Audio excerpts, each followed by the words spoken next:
PEGI 18.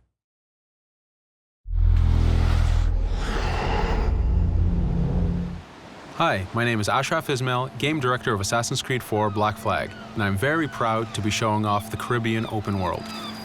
Here, we're going to start with Edward after completing a few missions.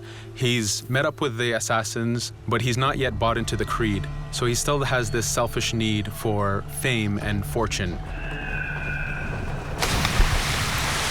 Edward is one of the most unique characters we've created for the Assassin's Creed universe. He is a man who is still trying to figure out who he is in life and what he wants to get out of it. At this point in the story, he still wants that fame, so one way to get it is to complete these assassination contracts. This is a way to make money and to gain a bit of notoriety. So here we go. We have 2 targets to take out, 2 Templar brothers. So we're going to accept the contract, and the world map is going to show us where this contract takes place. So we see here that the contract is actually very close to us. It starts in the village we're in, but as we zoom out, we want to show you the world that we have. Many locations, over 50 locations, centered by Cuba, the Bahamas, and Florida up north. This is a massive world. There's a lot to find and do in this Caribbean Sea. But now we'll get back to the Fisherman Village and go after our targets. The Fisherman Village, it's one type of location in this world. It's really here as a convenience to the player. This is where you can start missions, where you can shop to upgrade Edward and the Jackdaw itself. It's really about the mood and the ambiance of the Caribbean Sea. In the distance, we have a tavern that we're approaching. Taverns are places where you can hire crew, play mini games, drink if you wish. But for now, we're going to focus on the targets and take them out.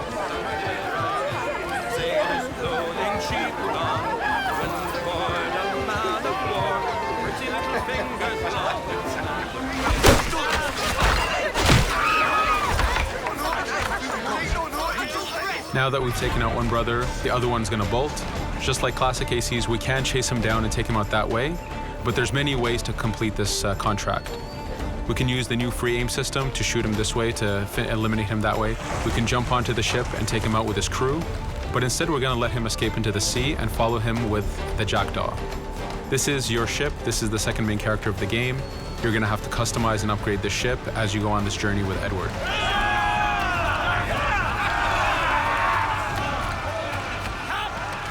We've seamlessly gone from a ground chase right into a naval chase.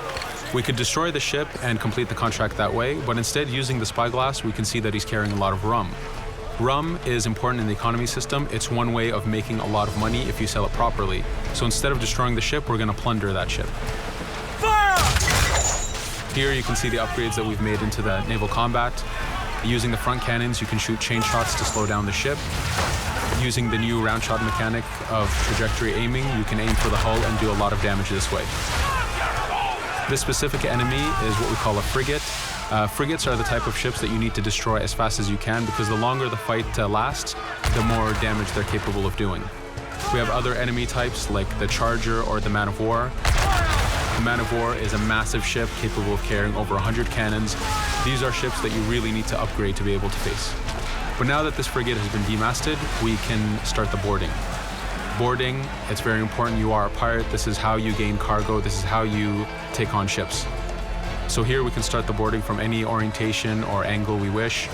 The distance even matters. If you get too close, the 2 crews will just jump right into each other. If you start a bit further, you can jump in the water and go in for a sneak stealth attack. We have 2 objectives to accomplish for this boarding. We can take out the captain, and we need to take out some of his crew. So using the swivel gun, we will efficiently take out a lot of the crew. And now we'll go for the captain using Edward's navigation abilities. Here, again, using the new free aim system, we have a dangerous enemy on the other side taking out our crew. We can easily take him out with a headshot. So what we see here is that 2 ships have come together to create this 3D environment where, using your assassin abilities to navigate, to be stealthy, you can take the advantage and get the kill by surprise.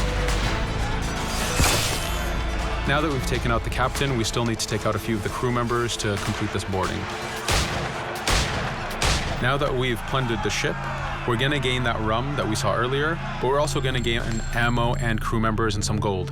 With every boarding, there's 3 options that you can do with that ship. You can gain crew members, you can send the ship to your fleet if you wish, or you can salvage a ship to repair the Jackdaw if you took too much damage in the fight. In this case, since we did well, we're going to send the ship to our fleet. Now that we're back in the Caribbean Sea, we needed to make sure that every minute something is being advertised to the player, something new for the player to do. In this case, we have this uncharted location. These are what we call playas. We have over 75 of these in the Caribbean world. Every playa has something very important for the player to find, something that will help in upgrading Edward or the Jackdaw. So it's in your advantage to explore these locations.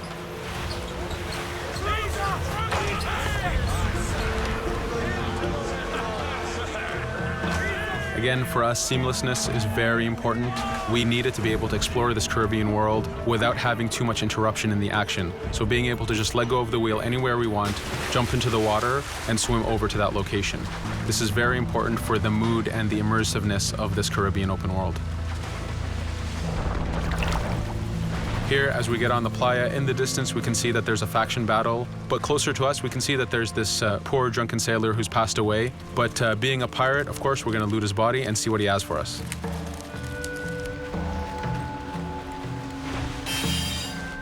So we found a treasure map. This treasure map is asking us to go to an island called Misteriosa.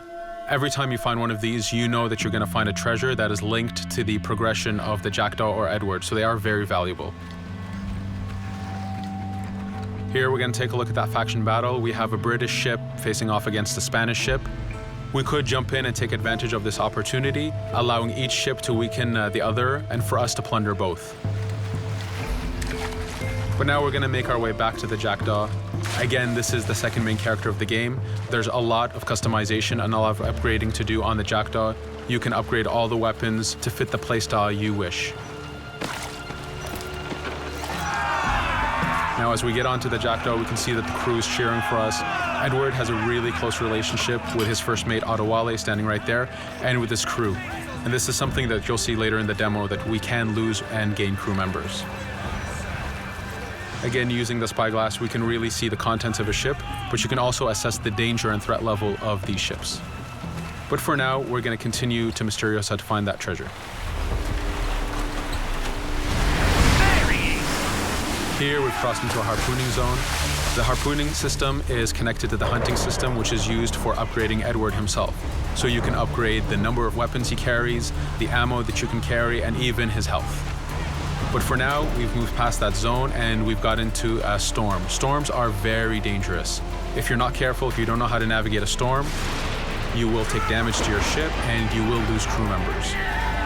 In the distance, we can see a water spout. This is a tornado in the ocean. These are very dangerous. They can suck you in, and when they do, they tear the ship apart and take out your crew. Here we can see its effect on a ship. This poor ship got sucked in and got destroyed. Storms are very dangerous, but we wanted the player to take advantage of this. When you've mastered a storm, when you know how these systems work, you can pull enemies into a storm and let the storm do damage for you. So there is a strategic element to using a storm in the world.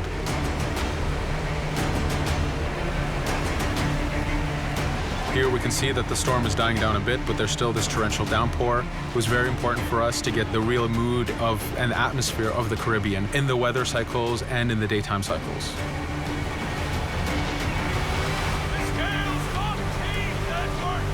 But here, since we've survived the storm, did pretty well, let's order our crew to sing. Sea shanties are a part of this game. It's a collectible that you can find in the world. So the more you find, the bigger playlist you have for your crew. But for now, we've made it to Misteriosa. So again, we're going to seamlessly get off our ship and explore this location. Misteriosa is a Mayan ruin. Mayan ruins are heavy with stealth and navigation capacities. There's a lot of treasures and hidden discoveries to be found in these locations.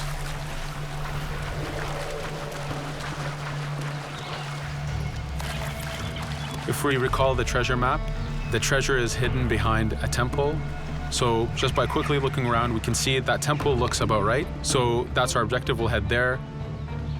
As we go this way, we can see there's a lot of guards on the beach. We could go in and fight them if we wish to, but to show off that this is a mini open world, we're gonna try to find a different route to get to our objective. Here, we've seen a guard. We don't wanna alert him, and we don't wanna alert the guards on the beach, so we're gonna use our stealth ability to take him out silently.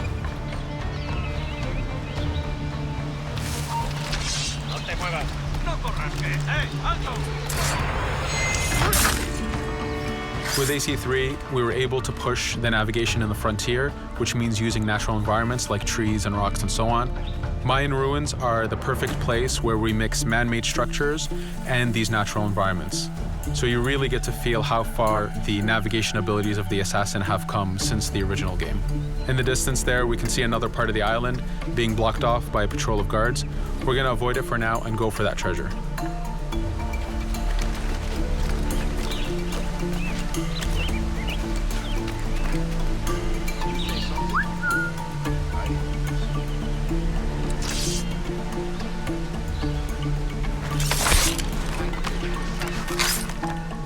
It's important for us to be able to give the players new tools, specifically for stealth. In this case, we have the blowpipe. Using the berserk darts, you make your enemies go crazy. Effectively, this means that they'll attack anything and everything in sight, including their own friends, animals, or Edward if he was in the way. So you do have to be careful with how you use it. But now that we've caused a distraction, if we happen to fall down there, at least there's already a bit of damage done for us. But using our navigation skills, we're able to get past that area without any trouble. There in the distance, you can see the jackdaw placed exactly where you left it when you got onto this location. It's really important for us to show the beauty of this Caribbean world. The Caribbean has some amazing vistas, and we pushed ourselves to replicate this in the game.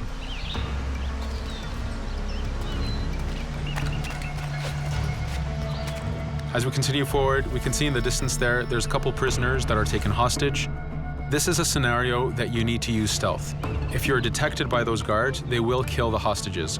So in this case, it's to your advantage to use the environment to figure out how you can take out those guards without being detected. In this case, it's 2 guards, so it's not too hard. There are other scenarios where you have more guards and you have to figure out how you can take all of them out at the same time. Now that we've freed these prisoners, they are more than happy to join our crew. This is just one way of gaining crew members. As mentioned earlier, there's the taverns. There's actually many different setups of gaining crew.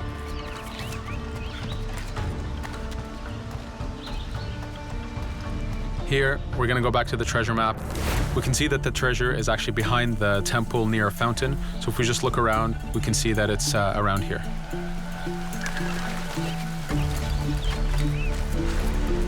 Now that we've found the treasure, what we've actually found is a blueprint. Blueprints are incredibly valuable for the upgrading of the Jackdaw. This is how you can upgrade the biggest and most devastating upgrades of the ship. So here we're approaching a reach high point. Just like classic ACs, synchronizing with a reach high point reveals the contents of a location and the map itself. But as an added feature, because this game world is so huge, there are many different locations, this also becomes a fast travel point. So now you can, by synchronizing, now you can come back here anytime you wish to collect those treasures that we passed up a bit earlier. Here we've reached the end of the demo. This was a tease of the open world that we have. We're very excited to be able to show off this game and to let you play it very soon. Thank you for joining us.